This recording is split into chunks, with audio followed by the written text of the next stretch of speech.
AI is here to stay. AI is part of life. AI is part of work. The faster you figure out how to integrate it, the better. If you don't, you're dead. If you're a digital artist, a coder, whatever it is, digital marketer, right? Every work you put out there is teaching computers how to do it one way or the other. People are going to have the next decade are actual people that had computerless skills, like actual like fine artists and painters and stuff like that. I think the value of all of this stuff is going to go up even more. There's going to be much more value in like handmade things, if that makes sense, and human-made artifacts, whatever it is. That's my next prediction, so I want to have it here. It's a record. For me as a designer, most of the work is taking stuff out. The vision is what can you take to still keep the essence and still communicate you're trying to commit and still keep the usefulness of the product you're trying to build. I've always had ideas of like stuff I wanted to build, obviously limited by like my skills or the depth I could go into some skills, especially like in the digital space. So like using AI right now to build apps just for myself. As a creator, I think I speak for a lot of creatives, it's easy to get bored when you're just one field, right? Expression. You're curious about motion design or animation. For me, the best approach to going into and learning that thing is... Before we dive into today's episode, I have one little ask of you. Please take a moment to subscribe to the channel. This is the only one free way to support what we're doing. If you've been enjoying the stories that we've been telling or just enjoying the content, please just take a moment to subscribe to the channel and make sure that you also share with someone who could benefit from these conversations. Thank you so much. All right, let's dive into the episode. How are you doing today, Mmediong? Yeah, I'm doing great. It is fall, so leaves are red. It's windy. It's nice. It's a nice bit of sun today, actually, so I can't complain. Good day, very good day. Fantastic. And how's life been lately for you? I mean, obviously you're in a different environment now compared to life previously in Nigeria. What's been like the most, I mean, they say people have culture shocks, but what has been that one thing for you that like it's taken a bit for you to adjust to in your new environment?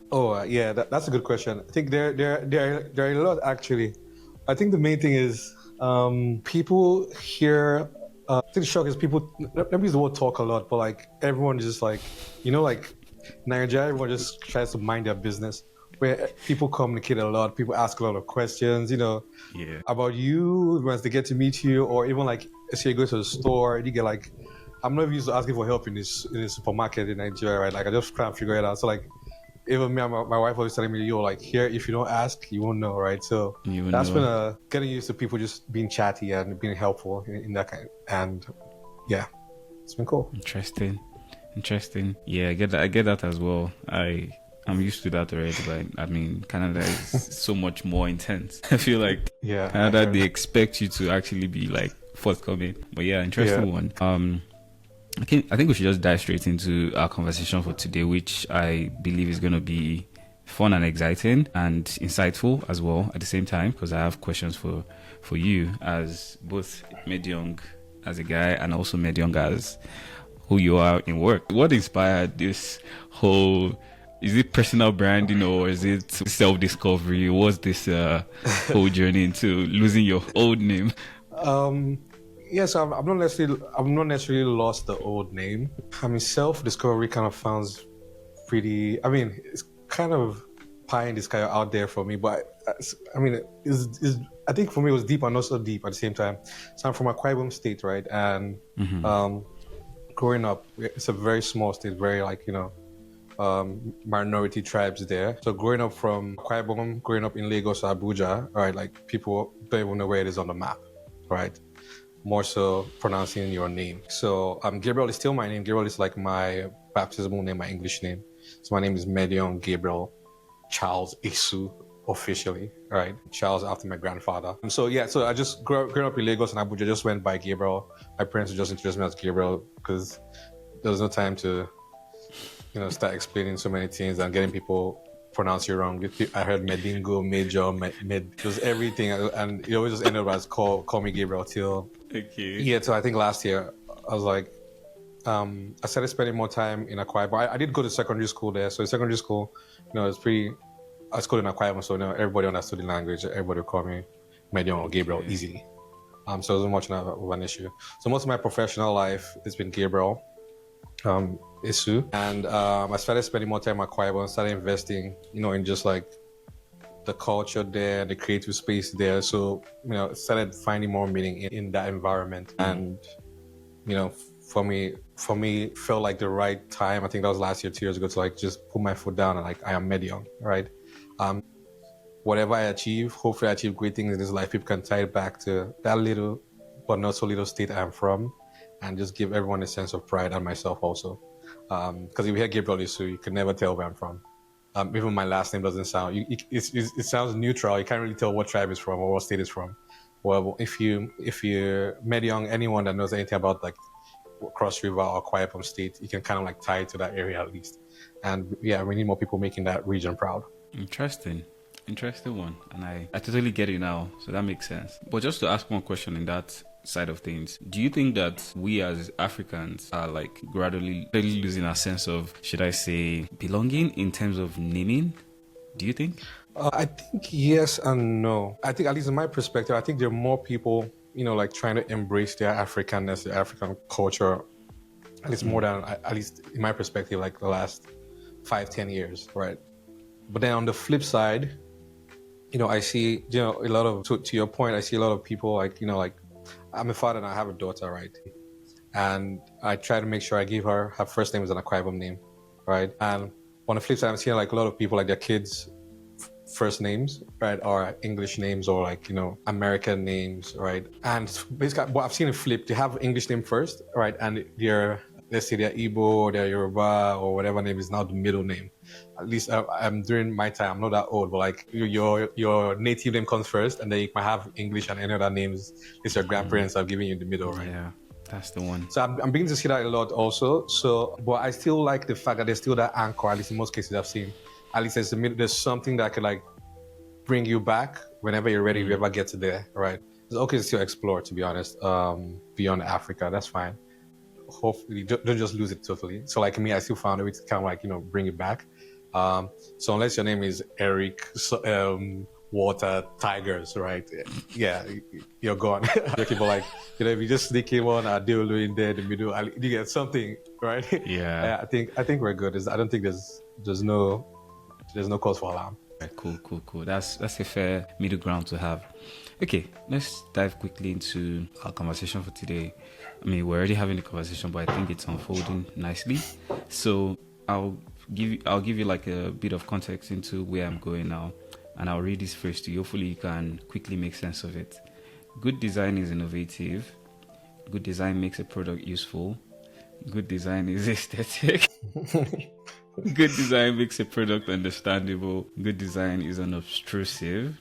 And good design is honest. Why? Yeah, I know where you got that from. Okay. Yeah, so I think that's from Dieter Rams. So those are like, I think, the 10 rules of good design from Dieter Rams, a legendary product designer from Germany, I think. Yeah. And his work has inspired literally everything from like the iPhones to like chairs to like literally everything. Even product, yeah. Yeah, exactly. Just physical, everything, literally. Anything Apple, literally, is literally Dieter Rams' design language.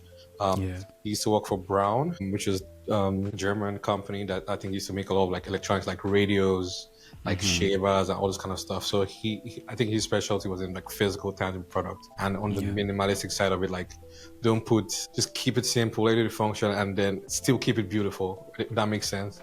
And those are like stuff I've tried to live by throughout my design career. I always say, like, for me as a designer, is most of the work is taking stuff out. It's easy to like put like 500 things together, but like the vision is what can you take to still keep the essence and still communicate what you're trying to communicate and still keep the usefulness of the product you're trying to build. That's usually the tricky or hard part for me anyways. So yeah, so I tried the Dieter Rams. This is the GOAT. So that's where those quotes are from. It's the GOAT, man. Is the good. Fair.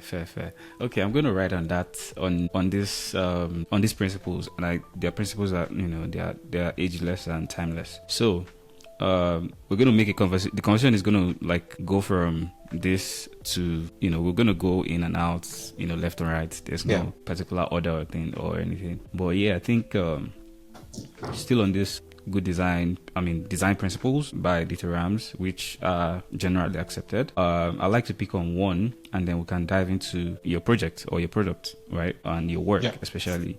So I'd like you to speak on the number 4 on this list, which is good design makes a product understandable. And I'd like you to use Piggyvest, which is a jump. I know it's a jump because you haven't like introduced that part of your work to people, but hopefully you can start with like telling people what you actually do in that side. Within that side, I don't think you mentioned Piggyvest in your introduction. Did you? I'm not sure I haven't fully introduced myself. I don't think you have, honestly. What? Yeah. But I mean, okay, just please. my name. Okay. Yeah. Okay. Yeah. So maybe you can introduce yourself, tell people what you do, and then tell us. Okay, I'll now ask this question. Okay, so let's go again. So, Mmediong, could you please introduce yourself to our audience? Yeah. My name is Mmediong Gabriel Esu. Yeah, I'm a product visual, multidisciplinary designer.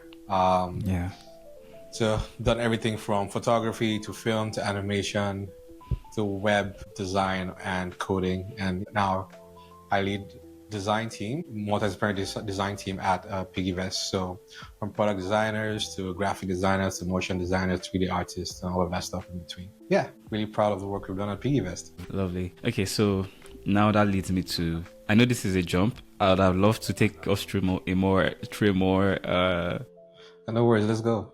Gradual, but I think we'll just jump straight. So, because I'm really just excited to have conversations about Piggyvest because it's one of my favorite platforms anyway. So, thank you.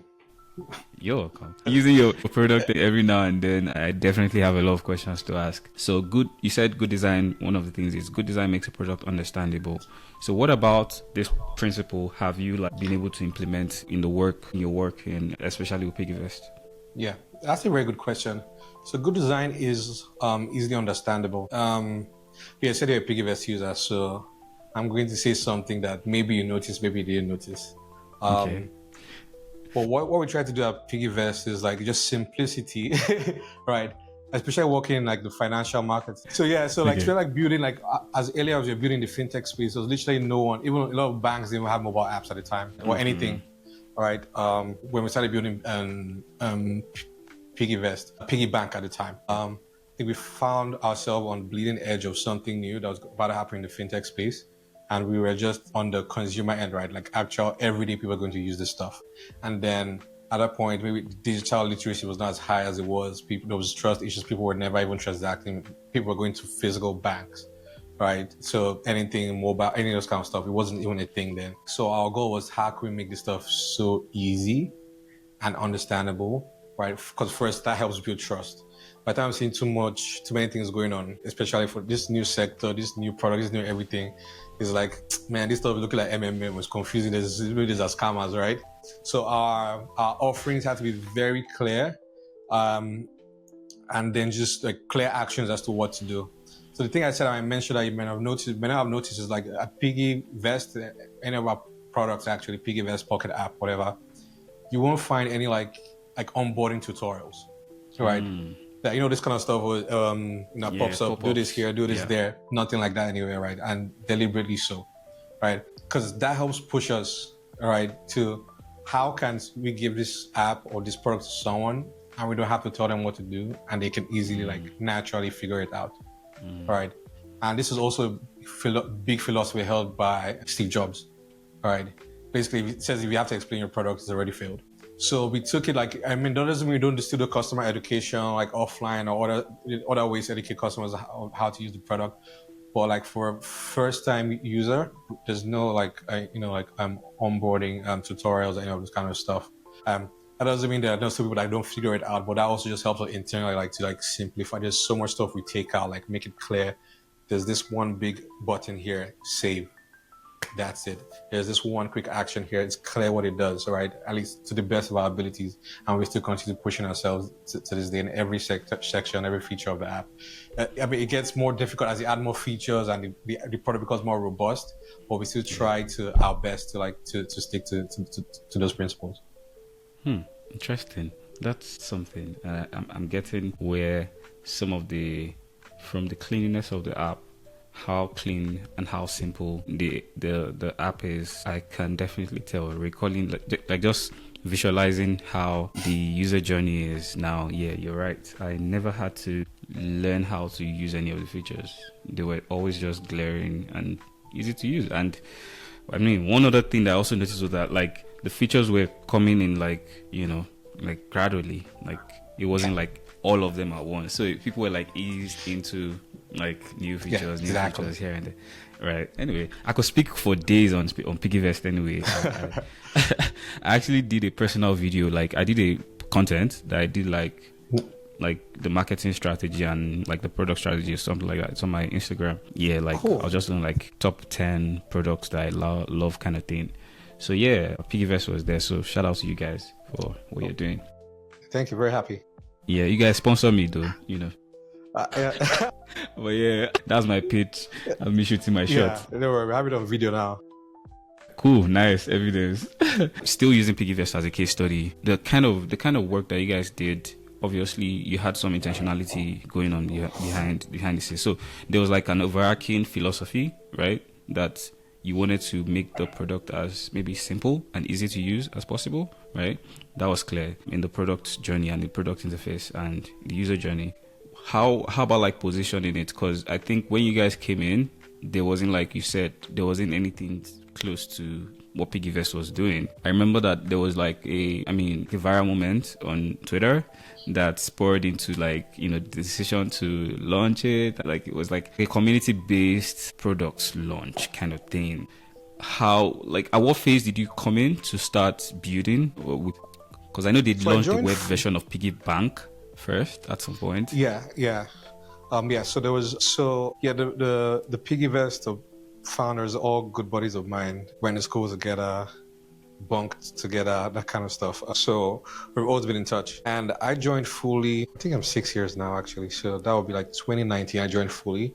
But before that, I was just helping out on the side. From all my previous jobs, just helping out like with designs or whatever was needed at the time. Then I joined fully in 2019, if I'm correct. Yeah. Okay. So like what I said was there was like an intentional overarching philosophy behind like when you were building. So what was like the brief, what was the initial brief you got when you started working on it? Yeah, so I wasn't much so a brief. Like you said, there was already like the viral moment that happened online. I think it's already clear to the founders what they were trying to build. Right. At least this simple form of the product, a digital savings and investment. There wasn't even investment at the time. All right, just a way to automate savings for millennials. Right. Let's help people save 1,000 every week to 2,000 every month, whatever it is. Right. Automatically. Right. We have debit cards at the time. Right. So there was a medium for us to collect that money. So it was that simple. So like you said, they already initially just launched a web. It was just a mobile web version, both web and desktop actually at the time. Just to validate the idea, get the first couple of hundred users and all of that. I think it was that simple, but I think you touched on something, that viral moment, that building out in public. Again, that was something that was never done, right? Like just literally the idea was thought of on Twitter and like in the comment section, all of that, right? And we have kept it that way, right? Social media, Twitter is like we think out, like we don't shy. If we look at like our handles, it feels like it's an actual person, right? Is the core center of all of our strategy, right? If you look at like the founders, they're everywhere, every conference, they're just visible, right? Nothing to hide, because we realized early that's what helped build trust. Again, you're working with people's money, right? So you need to see me online, you need to see our product, you need to see our staff online, you need to see us in party, we're there. Right. So if I would say like to answer your question, the core like strategy around was just like transparency, visibility, and just genuinely just being yourself, right? Seeing that we're actual human beings. Our tone of voice online, everything, we crack the same jokes as a normal person would crack with our handles, post the same memes, all of that, right? And it's something like we're stuck to from like day one, like I said, from that viral moment. And I think it's been really key to our success. That's very, very correct, because it's from your social media content team, it feels like someone is just having fun with their phone. Someone is just having fun, and you guys have like a comic series, and it's just very non-traditional. That takes exactly. It takes effort, it takes boldness, because I've always worked in fintech, so that's why I actually see the other side of it. That's why I see this like clearly. Like I see how things that you'd have to maybe, go on a flight to get approval for, you guys do it in like, 5 minutes or 10 minutes or something. Literally. Yeah. I think we especially like the early days, even till now, to be honest, right? We try not to overthink things, right? Not in terms of like, obviously, like in terms of like, obviously we overthink every like security, all that stuff that needs to be basically we know what to overthink and know what to not overthink. True. Right. Compliance and all that. Yeah, there's no bureaucracy, there's no there's not too much permission needed, right? To have a crazy idea or want to do it, right? So you should, to be honest, a lot of times we'll just go with it and then just pull it back. Well, it's gone. Right? Like we do, like we don't, and which has been one of our, I think maybe back to your earlier question, one of our philosophies with strategies, right? We don't overthink features, we don't overthink stuff. We build it first, right? Build it really fast, right? Test it, right? Release it in the wild. A lot of times, it's only in the real world you can test some things, to be honest. You can do all your simulations, everything in your code. So until it enters the market, we will know, right? You can even do all the user interviews, talk to people. They'll say they want it, right?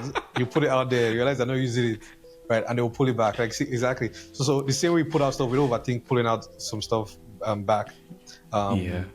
Either content or even in our product, to be honest. Fair. Definitely resonate with that one too. Definitely. Because I was also going to ask, like, how do you guys like validate your ideas? But I guess you've answered that in a way. But I mean, if you could speak more on it, that would be nice. Angle to it too. So, like I said, like we're in an interesting space where we're actually also building for ourselves, right? It's not like, let's say a B2B product is a lot difficult to build for per se, like, because you're building for a business. You yourself as a designer or as a content creator, whatever, you're not necessarily a business, have business experience, right? But a lot of times when you're building consumer products, more times than not, you are also a consumer, right? So some of your ideas that come from a place of like, I would use that thing, right? Right. If there's a feature that does this, I might use that thing. And that's where it starts from. And let me just ask other people, right? And then let me just, maybe if there's a bit more validation, then let's just create some designs around it, right? So let's just validate that more, that kind of stuff. A lot of times, it's also, like I said, Twitter, let me not give I don't know the percentage, but a huge chunk of our features came from online, right? Literally. Like, check comment sections, like, oh, would it be great if we could withdraw at so and so time, whatever, like, we'll check, oh yeah, that actually does make sense. And it's not costing us anything to do it, overnight. And we try to move that fast, right? It's out. That's right. The thing. So we're very, very like, we're listening, like genuinely listening. Everybody across the team. I remember like early days, especially like when TweetDeck was still alive, right? I had columns on TweetDeck on my computer open, right? Just like seeing what everyone was talking about. This was when we launched also a big major redesign that I was responsible for when I first joined. Like TweetDeck columns opening and just getting feed. Oh my God, we had a typo here. Like all the good, all the bad, people dragging me, people like hailing it. Like I was streaming everything live. It's a lot to take in, but like that's just how we operate. We're listening and literally like user feedback, like real time, has really shaped our product. And what's helped us is the speed at which we implement, right? From design to engineering to marketing, like we move really, really fast. Because again, there's not so many blockers in terms of like just how structured and how we operate. That's strange to me.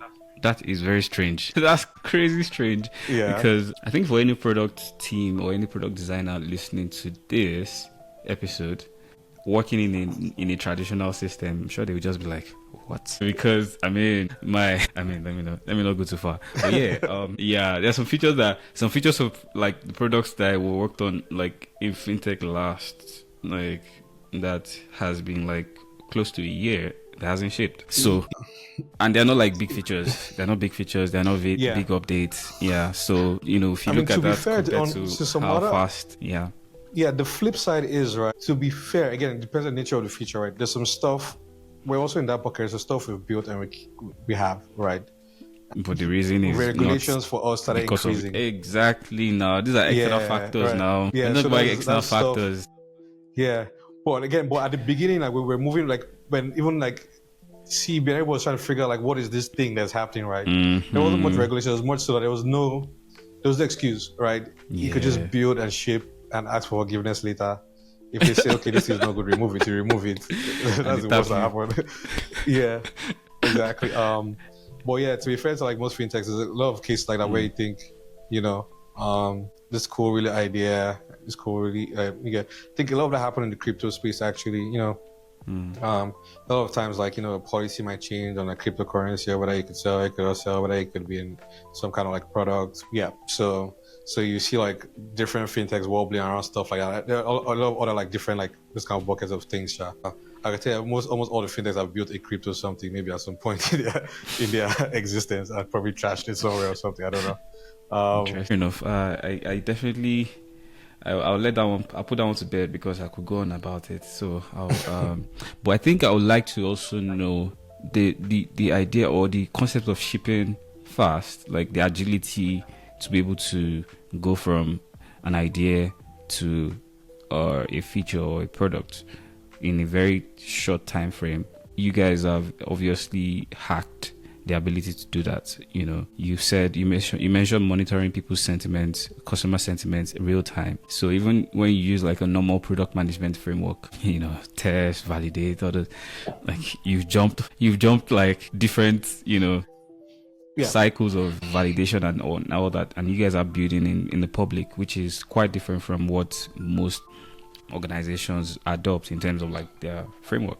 So what would you say like is the most important part of shipping fast? I know you've mentioned like you guys get to see what customers are saying, but what if you were to measure the impact of doing that as opposed to maybe taking more time to refine, to test, to validate? What would you say like is like a measurable impact of being able to quickly test things in the public, to ship quickly, and if you need to pull it back, you pull it back, like whatever? Yeah. So for me, that's the most invaluable. I can't do it any other way because that's all I know now, right? And in terms of just like shipping fast, like as fast as you can. But I think for me, the main secret sauce is like the team, right? It's just really, really, really, and I'm not being biased anywhere, right? Hopefully, but really, really like great, amazing people that work at Piggyvest, top of their game. And when you have like the best people working, there's so much you have like in experience and stuff. There's some stuff you don't even know. There's no test. It's not going to work. It's going to work. So at least there's a lot of stuff that you can filter out at least for your first pass, right? Just because of like, like the experience that people have, or like just the creativity, the way they think, right? They can make very, very good guesses, right? / predictions out of experience, not a guess, like just a fact. They know, this thing won't work, or it will work based on my experience or based on this experience. So like we try to go through that our first filter is like just through the team, through the people, which are really great. When we sit and we brainstorm ideas or we just talk through some of these things, right? We can filter it down properly. And most times our goal is to get what is the simplest version of this that we can get to launch. We know what version 5 will be. We know what is probably that version 5 is the main thing that made us start this discussion and get us excited, right? But what is this simple, fastest that we can ship that also help us validate the idea? Again, we believe validating as much with actual users, right? Either through A/B tests or whatever it is, like, but actual people, right? Actual users, right? Use this thing, and then we can check the data, we can check the analytics, we can call them, talk to them, through the customer success, and get tangible, actual, you get feedback, right? And then make decisions from there. So a lot of times it's like the team, very great team. A lot of the team members are like multifaceted, right? I'll give you an example. Like when I first joined, I did everything from obviously design. Like I said, I also have some like web development experience, like to chip in some stuff in like the code, whether it's like basic CSS or JavaScript, like just to help push that idea, right? So as the engineers are working on stuff, okay, you get what I mean? Like, because we're a very small team, I think we're like barely 12 people at the time when I first joined. So that's like, those are like the core team that built out into this larger team. And that's like the cultures we took across us to all our teams as we scaled. You're a designer, right? I think I gave a talk about back in the day. I think there used to be a UI UX meetup. I used to have that CC Hub a while ago. usable, right? I think I had a somewhat controversial topic that I presented that day. It was like, why should designers code or learn how to code, right? And I go through this whole slides and I end up in the affirmative, like, yeah, you should. And here's why, all right? Because you can almost kind of say, once you start like coding, once you start doing stuff like this or designing, right, you can almost tell like a lot of this stuff are just repeatable, standardized actions, right? That any system that comes, which we are seeing now in the era of AI, can easily just repeat some of this stuff without you needing your help, all right? So for me, it was like, how many of like this, so how much knowledge can I gather here so I can like have some of these conversations and just finally, like contribute to some of these standardized operations in a creative way. So that was my thinking, right? And that's where we think across the team. So we have a lot of people that have like transitioned, let's say, from customer success, right? They're now product managers, right? And straddle that line also because, I'm hearing what the customers are saying. I can see what's at the top of like tickets, right? This kind of implies this is what we should prioritize in the product, right? And then that kind of like feeds into the product development cycle and do you get what I mean? So we try, like, it's like, imagine like just random people huddling, like no rules, no nothing. Let's figure this stuff out. And they're still go to your stuff, figure it out, that kind of stuff. That's my best way to depict it visually, right? It's almost there's roles and there's no roles, or just like, let's just get this done. And then whatever you can do to get it done, if you can, let's do it. So I think for me, that's how we could move really fast. Fantastic team, best engineers, best designers, best customer success team, best marketing team that I know of. And then when you bring those best minds together, they don't care about roles or anything. They just want to get stuff done. And that way you move faster. Interesting. You mentioned something that piqued my interest, which is your presentation about, why designers should learn how to code or should know how to code. That's an interesting one. I feel like that's a different topic on its own. So I won't. I'll just put it out there that I heard you. Okay. I don't think I can accommodate that conversation in this particular episode. Okay. So I have one question, and it's still tied to this conversation that we're having, and it's about like a junior designer and a senior designer.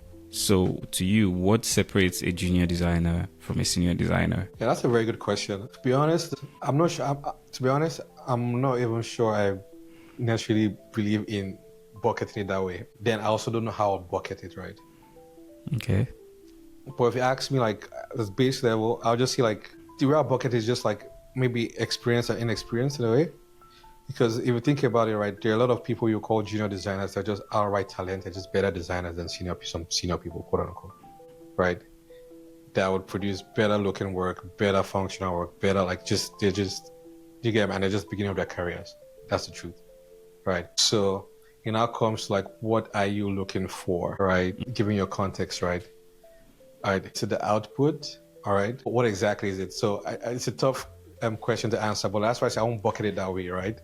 Okay. There's some people Let me give more context. Yeah. Let me give more context. So if you were to hire a designer on your team, right? You're hiring someone that is, I don't know how many people are in your team currently, but if you are at the early phase of your building, right? Let's say you still have a very lean team and you're trying to hire a designer to join you, right? I think you mentioned that you were doing a lot of things. You were doing a bit of development, a bit of design, a bit of brand design, a bit of everything. So if you were to hire someone or when you were eventually hiring someone to join you, what kind of skill sets were you looking out for? What kind of combination of skill sets were you looking out for? Profile? Yeah. So largely we someone that's also like, I won't say generalist, but like someone that knows a bit about everything design. Because again, my own view of the design is shaped from my experience, right? Which is, I don't think there's a difference, right? If you're truly creative and curious, right? Most times, at least, there's not that you have the skill, but you're curious about, maybe this other adjacent creative skill, right? So, for example, if you're an illustrator, right? I somewhat expect to be somewhat curious about like motion, right? Because like, how can I make my illustrations move? That doesn't mean you have the skill, but at least that curiosity. You get to learn that, or at least just curiosity to be knowledgeable in that aspect. So if you know how to do the motion graphics, but like at least be knowledgeable about it. Like there's some form of like commitment to all the other adjacent creative skills around you. So what I'm looking out for, right? Because more times than not, right, that is usually where creatives grow, right? A lot of times you grow in, you usually grow in your own track. Let's say like you're a painter, right? But what adds depth and dimension to you is when you can bring in other things, right? Absolutely. To envelop that skill, right? So whether it's photography, whether it's film, whatever it is, you get what I mean? But like that's what like brings depth and like, you know, like fulfillment and creativity, at least from my perspective.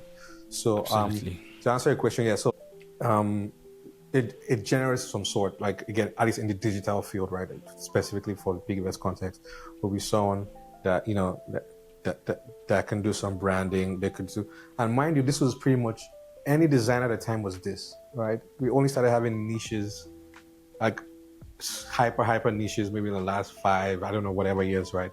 So a lot of us, I was in advertising, I was doing like brand, poster, billboards, mobile web, everything. You get me? Like that's what happened on agency. Designer was designer, right? Yeah. And so for me, like I said, like the early days, that's what I'll look out for. Just because again, there's so much work to be done, and then we have to be able to like collaborate across different mediums, different stuff, and just put out good work. So that's what I always look out for. Till today, actually. Now that doesn't mean now we have like more specialized roles, but I still look at like what other things, because part of being a creative is like creatives love to feel like they're growing. Anybody actually feel like you're growing in a role, right? So even if you can't grow in terms of like, let's say position, like say within the next whatever, can we help you learn this other skill you're curious about within the next 3 months, right? Or while working here? Yeah. Is what I'm looking out for too. Very, very, very interesting insights. So many things you said, a number of things you said that I definitely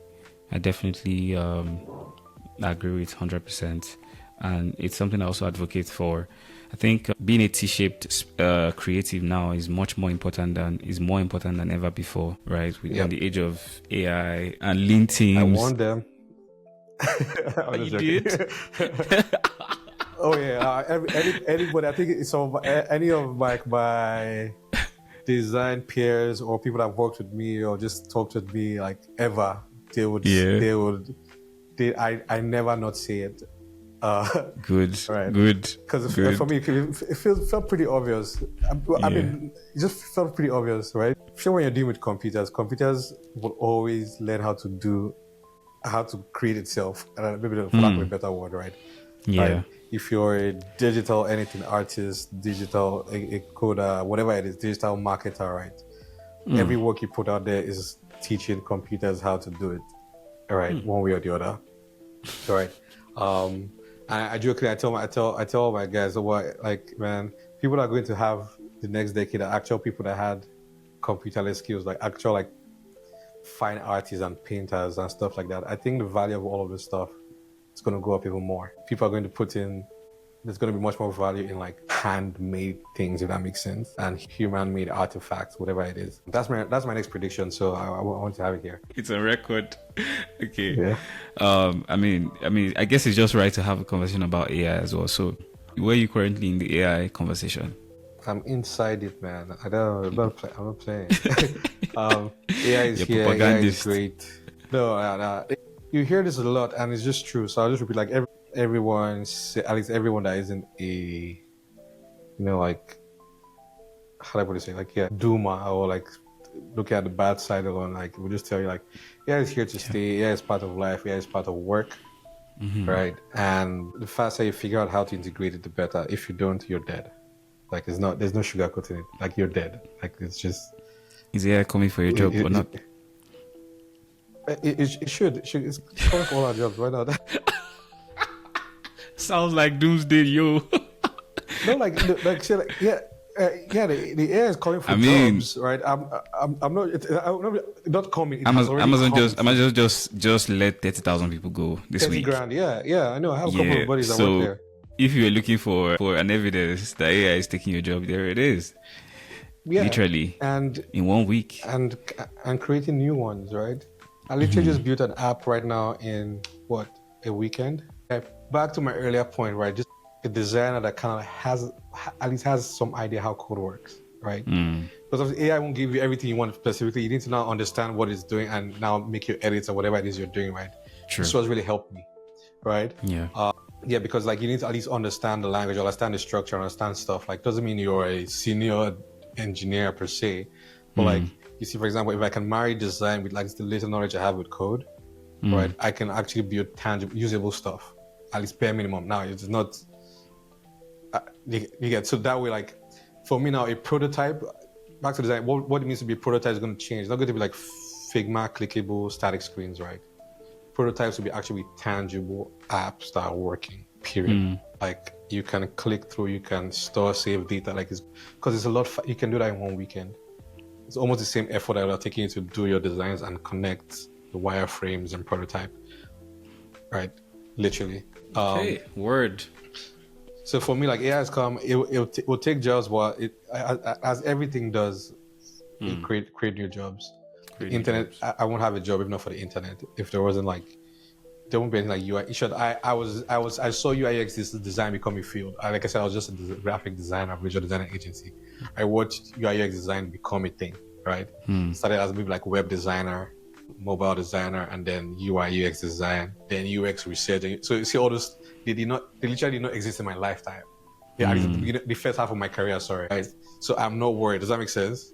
Because like I've seen how like the internet and the proliferation of mobile apps and all stuff like created literally what I do today.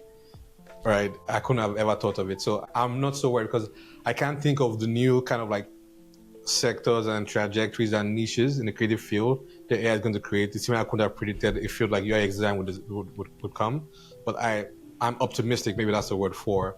There will be the equivalent of something else, right? That anyone can transition to. They will see a transition from a visual graphics designer to this, and people just branch out. So the main thing is just to keep your ears on the ground, be aware, use it so that when those opportunities appear, you're best positioned to make that move, if at all. Amazing. Okay, I feel like we've had a long discussion about work, and I feel like we've spoken less about you as a person, so and your journey, because I think that's even more more personal and more of storytelling. I wanted to ask a question regarding AI still, and so I want to know like what your current AI stack like workflow AI stack is like, and also maybe we can just start from there because I also have a following up question after that. So like what's your current AI stack like? Yeah.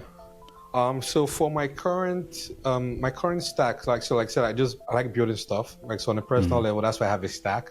My day-to-day work is just still Figma. Nothing too much AI going on there per se, but apart from like just ideation and research purposes. So for that would be Google Gemini. They have like the nano banana like model that's really good for. It's the best actually for like generated images and just like generate like visuals. It's the best, right? So Google Gemini tends to just prompting for visuals. It's what kind of mainstay in my visuals stack. do you prompt it for? Anything from photography to charts to illustrations to I even have some art in my house right now. Like I fed to picture of me and my wife. I fed to Google Gemini and just told it to make some like medieval, like old school painting kind of vibe stuff, and it's printed and framed right now. Nice. So like to say, like I'm talking it is incorporated in my life. It is. Yeah. So yeah, everything like it does everything really well. What AI struggled with was images, was kind of consistency. Yeah. So let's say you ask it to create an illustration of like a character or a mascot of like a dog illustration or something like that, right? And you wanted to tell the story. Let's say, okay, this same dog, I want him to sit down in a chair. This same dog, I want it to be jumping up. You will notice for each prompt, that dog might change. It may not look the same for most of the models, but like Google Gemini does a good job with the continuity of like some of these visuals. So you can feel the character and spit out consistently, at least better than anyone else. Obviously, there'll still be errors to that. So if let's say you have like a sequence of stuff, like a story you want to tell, like on social media or marketing wise, you can have the same character travel across until your story coherently. So that's why I like Google Gemini. Then I use Claude Code, I use ChatGPT. So yeah, Claude Code again for code, Claude and Claude Code. So Claude, the actual Claude, just for like everyday like research, prompts and questions. Yeah. Okay. Do you have like any agents or anything? Have you built any agents for? No, not necessarily. So I just use it. Okay. Well, I think at best is I just use Claude within my um, VS Code, any of my coding tools basically, Okay. but not specific agents per se. That makes any sense. Yeah, because I'm still a light user. I think it's all them hardcore AI guys. Right, I probably Building configure agents and all all the that. stuff. Interesting. Yeah. I mean, I've not had a need for it. I've messed around a bit, but I've not really necessarily had like a need for any to create one or to use one per se. Interesting. And also, I think. Yeah. Go on. Were you done? No, I was trying to remember if I've listed everything in my stack. That's it. ChatGPT, Claude Code, Google Gemini. Yeah, Figma has one, but it's Figma Make, but it's not so great yet. But I've messed around with it, but it's not. I won't say it's part of my stack per se. Okay. All right. My next question was going to be like for design specifically now. I know you mentioned research, also image generation. I think that actually answers it. My question was going to be like, how can a designer, like, what does AI look like to a modern day designer in their current workflow? What does integrating AI into your workflow currently? What does it look like? Yeah. So that's a good question. There are a couple of things it could look like. So one is basically a thought partner, right? So you have a task, right? Your work is to ideate as a designer, right? Is to get ideas from anywhere, and figure out this task at hand, right? So I find like AI, like really good models, can be very good thought partners, right? You can feed them the task and then let them know what you're thinking. They can let you know what are ways you pretty much like having a conversation, like a creative conversation that you have like with a teammate, to be honest. And they can offer something as a different perspective to design problems. So that's one as a thought partner. So two, in terms of like just producing tangible visual assets, right? This is what I spend with Google Gemini. So I'll give you an example of something I've done. Right? I fed like Google Gemini like an illustration, like kind of graphic, or secret different ones in my style, right? Okay. That I needed to use for like one of the stuffs I'm messing with AI for, right? So I realized I don't want to make illustrations for all these screens, right? All right, it's going to take much of my time. So I just fed Gemini. These are like 4 I've done. This is the style. Stick to this style. When I prompt you for an illustration, right, just create whatever I want in this style, and it did that perfectly, right? Wow. As and if this is for a live project. It's not live. Like I said, it's one project. I'm a local project. Like I said, again, I'm messing. Like I said, I'm messing, building up some stuff for myself. Just messing. Yeah. Okay. Right. Okay. Cool. But again, there's nothing stopping that from going live, right? Because again, it is my IP to be important. So that's very important, right? It is my work, and I've fed it. So I've given it permission, right? To use my style, to use my work as a reference to create all this other stuff, right? It's a bit murky with IP and all of that. So at least that's the way I use it. Right? I don't feed any other person's work. So again, the good thing is having the skill as a designer is like you have your work, right? And you can feed it that work. So giving it permission to use it to answer your questions for you. Interesting. Okay, that's been an interesting conversation about AI. I think definitely some things to take away from that. Okay, so let's just backtrack a bit into your own personal, like, should I say, creative journey. I think there's much more to speak about there. I think you have a few things to talk about on that side of things. As a hungry creative that you are, multidisciplinary creative. I think that's been like one of the most consistent titles we've had on the pod, and I think every person that comes with that title always has like a multifaceted storytelling, both from work and also from our own personal journey. So I feel like we haven't really spoken about, like your own journey into like design. I noticed that you studied engineering, and when he was referring to you, he kept referring to you in like in the design sense, but it didn't even occur to me that you actually even studied engineering. Like, how does an engineer, why is an engineer, like, why are you rolling with me, who is like a creative? You guys doing like, work, you mentioned photography. So I'd like you to like speak a bit more about that. Like what drove the curiosity to even attempt, something creative rather than exploring more of what was your core career or like study, like what you were studying there, which was like electronics or something engineering. So yeah, can we know more about that? Yeah, so I mean, to put it bluntly, like electrical and electronics engineering wasn't a choice I made, right? Okay. One, there weren't even that many choices to make if you wanted to be a creative designer. You couldn't go to school for it per se. Maybe you did fine arts or something like that, but I knew I could never draw or paint and all that kind of stuff, right? Okay. What I knew from the get-go, from my 8 years old, was like I love computers. So what I've loved to have done was computer engineering, computer science. But then, once you're trying to decide school, it's not only you, it's you and your parents and your whole village are trying to decide what you should study, right? Fair. So yeah, that's how electrical engineering came in the picture. Again, it was the reigning thing. Get a good engineering job, you go work in Mobile or Shell or Chevron, normal engineer's path. But I'd always known, period, like from little. All right. I could draw almost all the cartoons on Cartoon Network from like grade. Like I always knew, right? But I didn't know how that would be a career at the time. But then I also found like I said, computers, right? I think I was 8 actually. My dad had a computer desktop, Windows 95, if I'm correct. Yeah, Windows 95 or NT, I can't remember. Or it was like in the store somewhere. No one, I don't think anyone knew how to use a computer at the house at the time. So it was just, I maybe they gave him at work. I don't even know. But it was trying like a computer desktop in one hidden store somewhere. And I stumbled on it. Little kids running around the house, just enter around the room, just see junk around. And I used to sneak in the room to plug in the cables. And the cables are pretty easy, but it was like a puzzle, right? The mouse at the time, it had like a circle head. There was only one circle thing on the CPU, so I'll plug it in. So there was a hole for it. There was no confusing cables basically. So I plugged in everything, but I didn't do it in one day. I'll just go one day because I was scared it would catch me. Go another day, maybe plug into. As I finally plugged in everything, I already knew like obviously a power outlet from all the other like TV appliances in the house. So I knew what that was for, right? And I plugged it in, and then it came on like blue light, Windows. Yeah, I think Windows NT with the clouds. I can't remember, but just like blue. I was like, oh my God, what is this?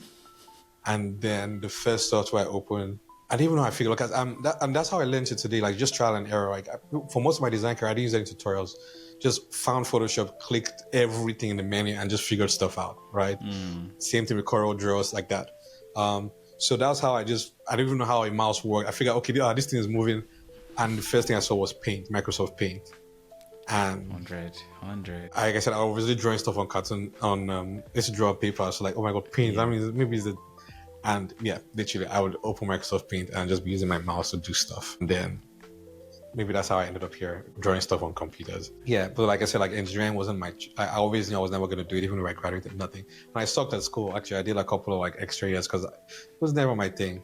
I knew it was really clear. So for me, it was really clear without a shadow of doubt that I was not going to be an engineer. And I was going to be. That was quite an extreme choice, because I know engineering courses also have their own like challenges. Like you have to do a lot of math. Yeah, I was good at stuff. I was good at math. I was good at all this stuff. So that's why, like, from second, I was really good. I was really good student, literally. But I also know what I want. What was the challenge? Why were you struggling? No, like it wasn't what I wanted to. I did, like I said, I did not choose it. You didn't choose it. So it was part rebellion, part like I'm wasting my time. Like I'm wasting 5. I know I'm not going to do this thing. Right. There's nothing on earth that's going to make you practice this thing. So imagine doing that from like your year 1. The rest of the 5 is just going to be a drag, right? It's going to be a drag.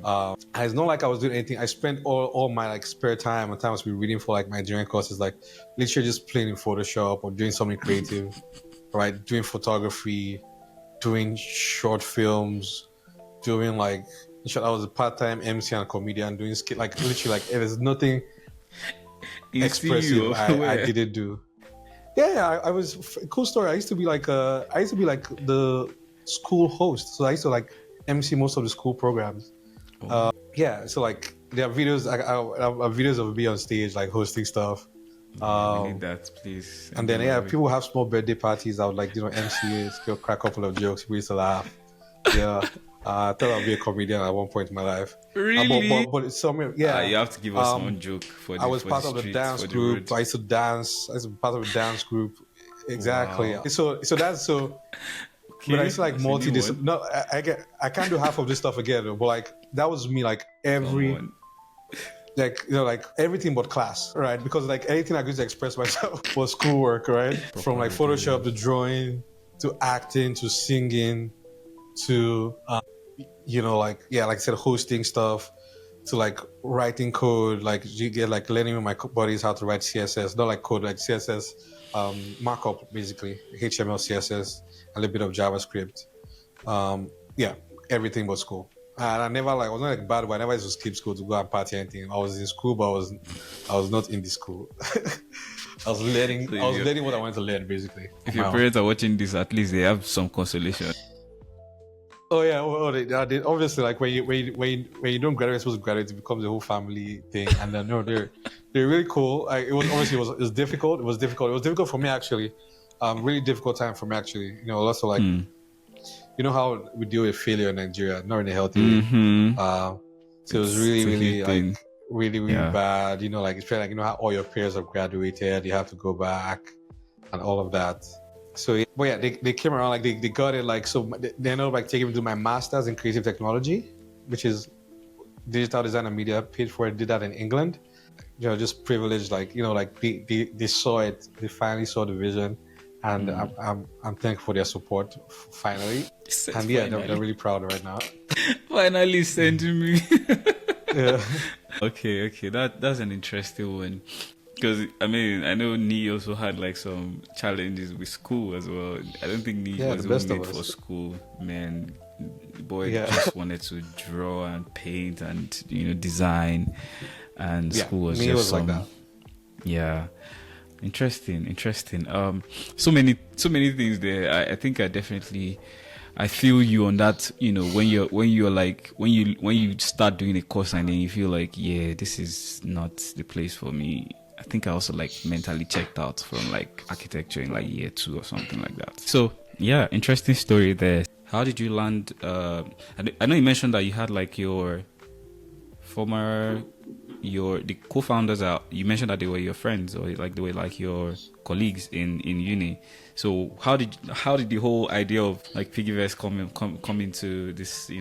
How did it come to life? How did you get into working on Piggyvest?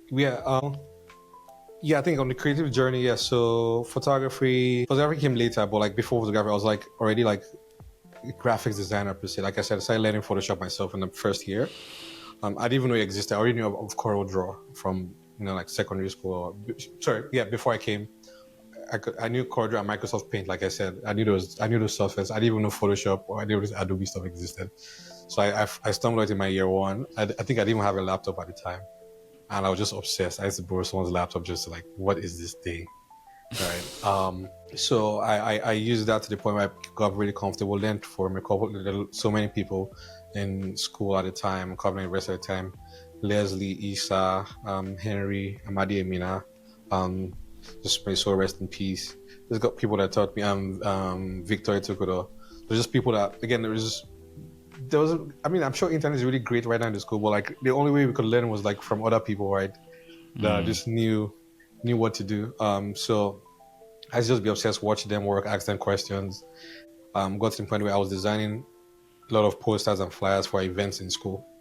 So those were pretty much my first gigs ever, right? It wasn't even paid. I don't think it was paid. It was just at least work that people were seeing. Yeah. And then ended up the old Adobe suite was in Photoshop. You can see After Effects or other guys. So I ended up just dabbling, being able to add motion to some of my stuff, and eventually ended in photography towards my ending days in school, just because it was really difficult getting good stock images of Black people at the time, right? It's better now, but not still there. But just imagine this is 25, so just 13 years ago, right? Damn. Imagine what a stock photo scenario would have been here. So instead of I'll just take pictures of what I want, people in school, just someone holding, maybe I need a picture of someone with something in their hand. I'll just take, or take pictures of of guys or ladies I need to use for a flyer or a poster. So basically I'll take pictures for stuff I need to put in Photoshop and make designs of. So that's how the photography part came to play. And yeah, to Piggyvest, it was, like I said, we're just all buddies, right?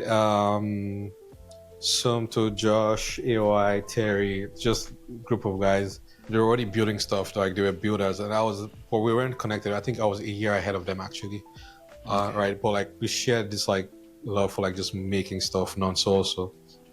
And I think how I got connected, they had started, so they had a little company with them together where they were just again, building stuff. we're 2 worlds apart in different levels, different programs, all of that. But like, I just saw like there's this builders in this year in this set, right? And then they reached out to me. They wanted to do like some flyers and some banners for something they were building, right? So they came to me for graphics design. And then as I got to know about like them, I was like, oh my God, this is my crew. These people have been like, there's no one like this in my year, right? There's like this, you get me? Yeah. And then we connected. I literally moved from my room in my hostel to like their room, and we were just, like I said, bunking, like sport, like literally, I just building, coding overnight. Like it was good right times. In school. You moved right in school. Good treacherous times. Yeah, my class. At that point, it was sure I was going to fail. No, I probably would have failed if I ever met them. But like, oh my, like you could tell these guys are going to succeed. Like I couldn't explain it. Because there's something really obvious for me. It's not really obvious to people on the outside, but like you could just tell like these people are going to succeed, and that's how I felt. Thank God I was right. So I hung out with them, like learn from each other. We're just building stuff. I think the first stuff we built together at the time was Paroles.com. It was actually like a stuff we dating launched, app. Actually. No, funny enough, I think it was an app for like knowing where people were. In terms of like that time, I think Blackberries were just becoming a thing. I can't remember the whole technological landscape, but like people will go out, let's say they'll go out for the weekend and they'll come back, you had a Legushi. I was a Legushi. Oh my God. I wish we knew. You get me?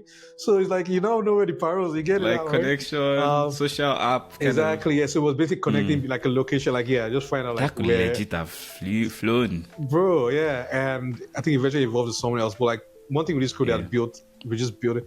And from paroles, like there's we used to like leave school, go and pitch. We pitched, I won't forget, we pitched in Total. We pitched an internal management system for managing their like, I don't think it was procurement processes, but like approval processes, something like that. We built all of those stuff, right? We'll go out, we'll wear our suit and a tie, 19, 20, 21 year olds, right? Literally, right? We'll leave, go and pitch your stuff, get shut down in people's boardrooms. We were these small children coming to, so we went through all of this together. So just to answer how like Piggyvest, so like, this is a group of people, like we just, built a lot of stuff together. I eventually, like I said, went abroad to do my master's, right? And so there was that gap, that disconnect with them because I was abroad, but they still kept built, I think 360 Foods, then Push CV, which was big at the time, which was like, there was a whole CV platform at the time. I think it was the first of its kind in Nigeria. But then I think when one of the, I think Somto reached out to me, like, I think I was still in the UK at the time, about like the piggy bank idea. I was like, this is the one. Like, this is the one that's going to, like, this is the one. Like, it was unequivocally. All right. I'm not really good at putting like words or pen to paper, but I could say, I think maybe I have a good sense of like just patterns. I could just tell. I don't even know. Right. Especially when it's something that it starts from selfish reasons, right? Because I'm very picky with like products or app. It's like, if it sounds like something I would use, right? I think it has a good chance. Right. Especially then now. Every day, like, what do they say that thing? How do they say that thing? They say, where's the evidence for this thing? Like, take it from me. Don't worry. Take it from me. Yeah, take it from me. But I go lie for you. I go lie for you. I go lie for you. Yeah. But then, especially when, for that, it was really clear because there was now like a gap in the market, right? Nothing like this existed, right? And when I said I would use it, was something I would use. I knew everyone around me would use, right? We're all millennials. We're all broke. Yeah. We're all broke as hell, right? How our small 1K, how can we do it? I'm not going to go and buy Colo. True. You get what I mean? I'm not going to go and buy any of these like piggy banks or whatever it is, right? Yeah. So it was just, it's going to work. Like, this is the one, right? So, we were in touch throughout. Like, I came back to Nigeria. I still worked elsewhere. Like, piggy bank was just started at that time. And I needed bread, man. I needed to make money. We keep in touch. Like, from like, let's see, when they were designing like the logos and all the other stuff, like the mobile web, like they'll consult me and I'll just help, with a few screens. Basically, I was still like, I was there but not there. This was when I came back to Nigeria. And like the work increased. I kept doing more stuff. Because again, these are like my guys, these are my brothers, like lack of a better word. So I couldn't not be a part of it. So and then I eventually joined fully. The rest is history. Amazing. What a story. Okay, so that was a good one. definitely enjoyed hearing you speak about that. I think we can agree that you're a hungry creative. What does being a hungry creative mean to you? I think it boils down to, something I said earlier, right, is curiosity, right? If you're hungry, you're paying attention and you're looking for as many avenues as possible to quench that hunger, to eat, right? So, like I said, I think it was when you asked about like the kind of person I'll hire, right, or I'd have hired, like especially in the early days, right? It's that curiosity, right? Because for me, curiosity is literally hunger. It's hunger of the mind. So for me, like a hungry creative is a curious creative, right? You're not shutting down any ideas, and you're curious about any ideas or any tool or any like skill, and you're getting inspired by any and everything, right? Whether from film to music to fine arts to product design to engineering. You get me? Like, because that's what makes you creative. Inspiration can come anywhere, and most times being creative is just taking something from another. I'm just bringing it here. It's nothing too much, right? I can bring one big engine block now from a mechanical workshop, put it here, paint it lime green, and tell a story. It's an art installation, right? But it takes like vision and hunger and curiosity to be able to like even reach out to this other like other realm or this other like sector or this other like field and drag that thing into where other people can enjoy and interact with it in the own field. So for me, that's what it means to be a hungry creative. Someone that's amazing, obsessively curious. Amazing. Funny thing when you were saying the curiosity and then being able to pick things from different places, a bit of this, a bit of that. It's just crazy because I've actually touched on everything that you mentioned. Yeah, fantastic. And I'm still on a journey. I'm still on. It's still like that's how it's day zero. It's still like day zero. I mean, you mentioned doing dance and MCing, and I'm like, wow, that's a new one. First on the pod. On the pod. Interesting. I feel like the last newsletter that I wrote, I mean, because we also have a newsletter that we started writing lately for the pod as well, an extension of the pod, which is called HC Digest. So I think the one part of it was like how curiosity feeds, like they say there's a saying called there's a saying that goes, jack of all trades, master of none. But the full saying actually says jack of all trades, master of none, but is better than a master of all, or something like, I can't remember how it ends. Yeah, master of none. Yeah. Of none, right? Master of one, one. Yeah, sorry. Better than a master of one. Better than a master of one, jack of all trades. Of one, correct. Yeah. And I feel like for me, that saying kind of, the first phrase kind of is more publicly known without the last part of it. And I feel like the topic of the curiosity of a creative, especially even in this day and age, it's so much more important now that you have a bit of context. You don't even have to be an expert at everything. You can't even be an expert at everything. It's not even possible. But just having an idea and just be curious enough to know a bit of it. And I think that takes me on a journey of like, sometimes people don't even know what I do. So when I say, I'm like, what do you really do?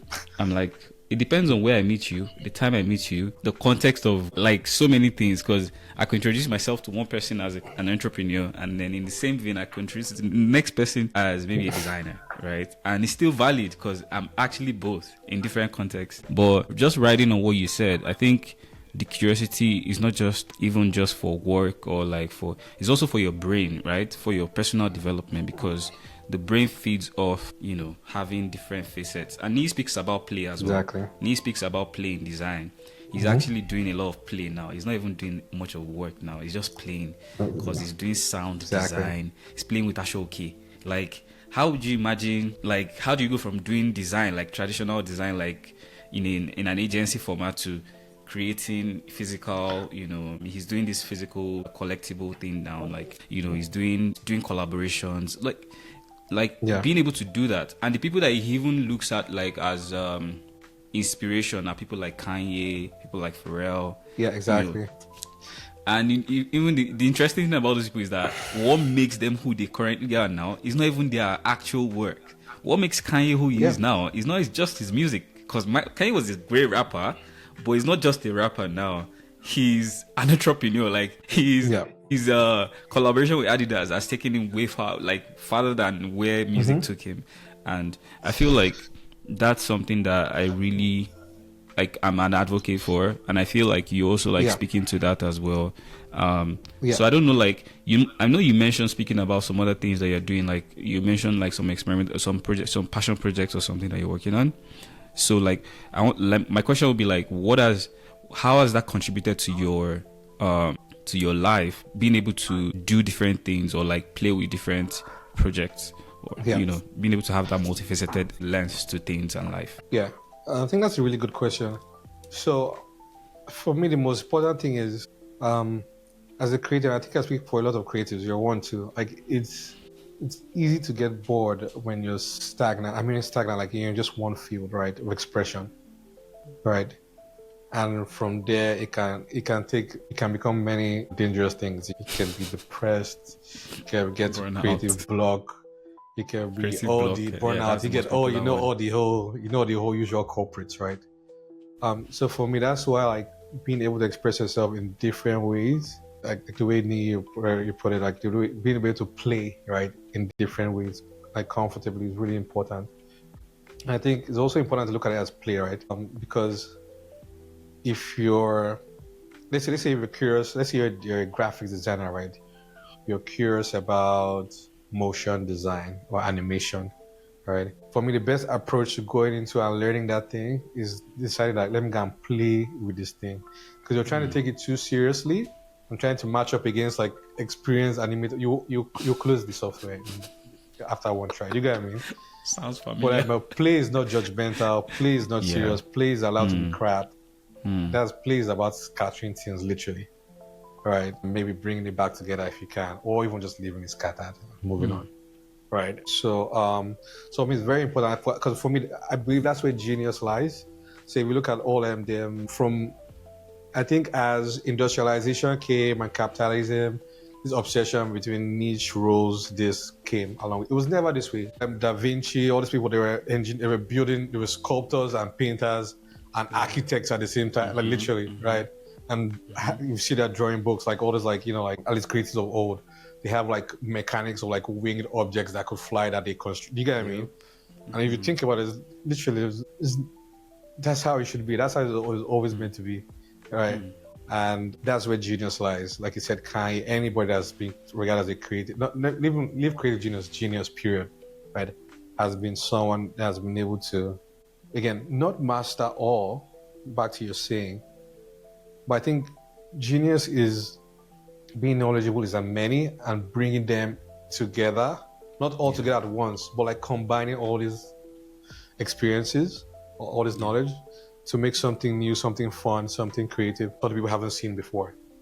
Now, for example, does Kanye West make the best shoes on earth? Hell no. Right?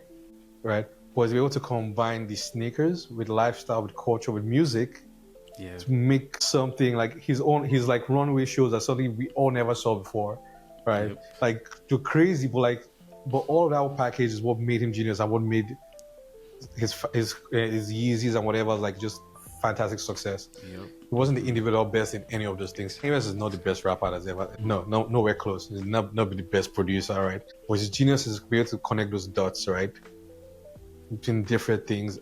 And I slightly disagree on nowhere close, but go on. No. Personally, Kanye is my best. Has been my best rapper, quote unquote, right? Okay. But again, is objectively he's not, right? In terms of like records sold and stuff like that, right? Okay, like maybe Drake is now, right? But again, like Kanye was like especially like in like before I think from secondary school actually. My cousin came from America and brought like college dropout CD. Which one was that? There's one with the teddy bear. The bear, yeah, that's the one. That's the one. That's college dropout. Yeah, I was, who the hell is this guy? I never even listened to rap. I never really, like maybe like Eminem here and there, whatever. I was like, and okay, obviously like 50 Cent was really in Nigeria, I think at the the time. I don't know, was it before or after? I can't remember. But I could not stop listening to the album. So yeah, I'm biased towards Kanye. But I'm just saying in any objective terms of everyday people, anyway, want to measure it, he isn't the best in any of those fields, but he's the best at bringing all of us together to create things we haven't seen or experienced before. And for me, that's where genius lies. And that's what I'd rather be. Amazing. Such a nice way to wrap it up.